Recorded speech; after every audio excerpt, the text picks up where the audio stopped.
What's going on, everybody? C4 here today, doing the player grades for the Philadelphia Eagles game against the Kansas City Chiefs, where the Chiefs went over the Eagles 27-20.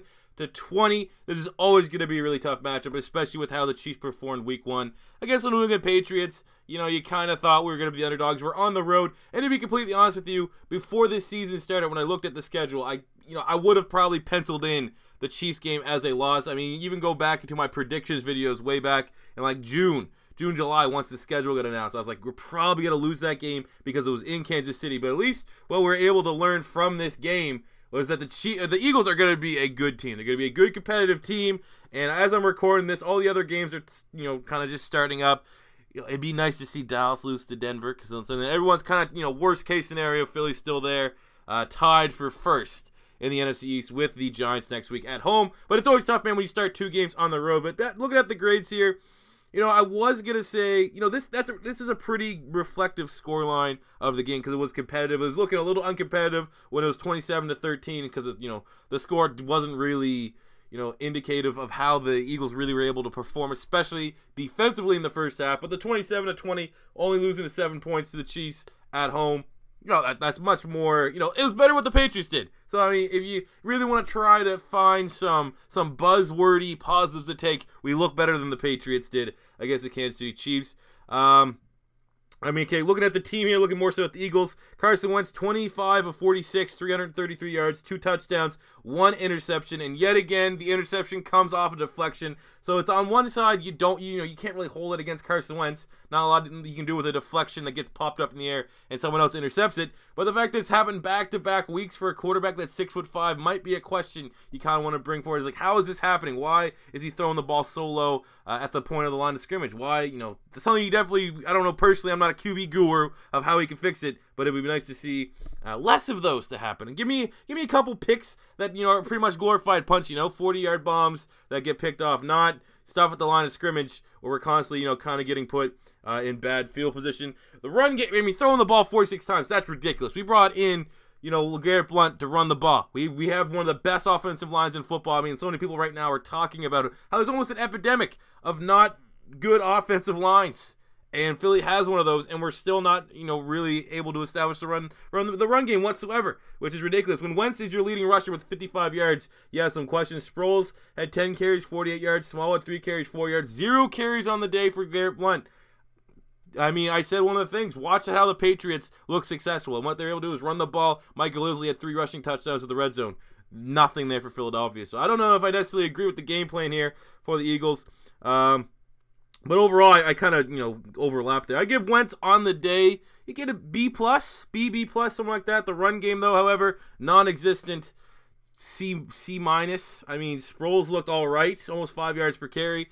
Had that fumble on special teams, which was brutal, absolutely brutal to get that fumble. Killer right there. But, C- for the running backs. Well, looking at receivers, 5 catches, 97 yards for Ertz, 7 catches, 92 yards, and a touchdown for Alshon. 4 catches, 66 yards for Torrey Smith, 3 catches, 32 yards for Mac Hollins, which is good to see. Aguilar caught the touchdown in garbage time. Look at the wide receivers. Alshon looked good. Ertz, finally, this might be the year for Zach Ertz, which would be nice. Torrey Smith had a couple bad drops. Torrey Smith dropped a contested touchdown catch where, I would say he would be expected to make that. And he also dropped a bomb.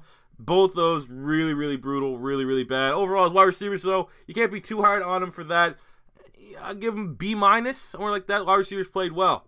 They had to, too, because we weren't running the ball. Special teams, new kicker Jake Elliott in for Caleb Sturgis. 3 field goal attempts, 2 field goals made. Missed a 28-yard field goal in the first half after just that ridiculous Zach Ertz bobble catch. That was a killer, man. That was, I think as a whole probably wouldn't affect the game that much. Maybe would have given us a little bit more momentum going into the half, but you got to make that field goal. That was brutal. Special teams, you had the fumble with Darren Sproles. Gave up a couple of nice field positions for the Chiefs. I give special teams D+.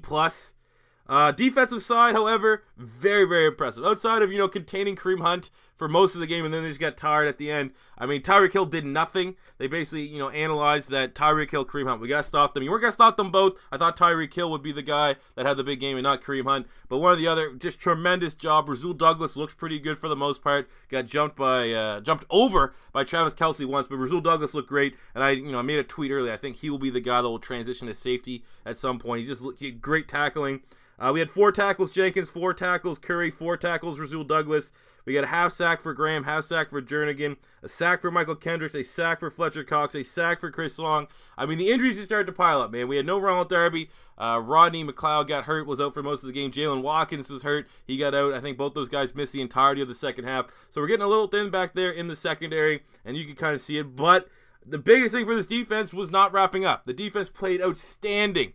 But it just seems like more often than not, when a guy on the Chiefs got into open space beyond the line of scrimmage, we just could not wrap them up to save our life, and that was an absolute killer for the most part.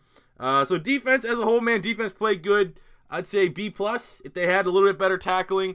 I mean, no blown tackle led to a touchdown, you know what I'm saying? It was just out open field, but if the tackling was short up, that still would have been an 8th grade for the defense, even though they gave out 27 total points. But, I mean, this one sucks. I'm looking at my score right now.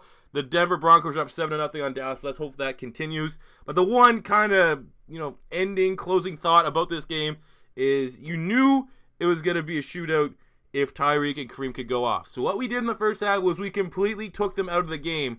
And, you would figure right now, if I told you Kareem Hunt, Tyreek Hill did nothing in the first half, you'd be like, oh my God, the Eagles must have jumped ahead early, right? We were down 6-3 at halftime. We did not take any of our opportunities on the offensive side of the ball in the first half while our defense was playing lights out. That is what killed us in this game. Nothing else. That is the #1 killer. There is no way that we should have only had 3 points in the first half. We should have been up 17-3, something 17-6, something like that. 3 points was completely unacceptable. And we even got the breaks, man. We even had that bullshit Zach Ertz bobble, whatever the hell that was, for 50 yards, and you still walked away with no points on that. That's it for me. I don't know. Let me know what you guys thought about this game in the comment section below. If it's your first time stopping by, don't subscribe, all that typical YouTuber stuff. I'll catch you guys on the next one. Peace out.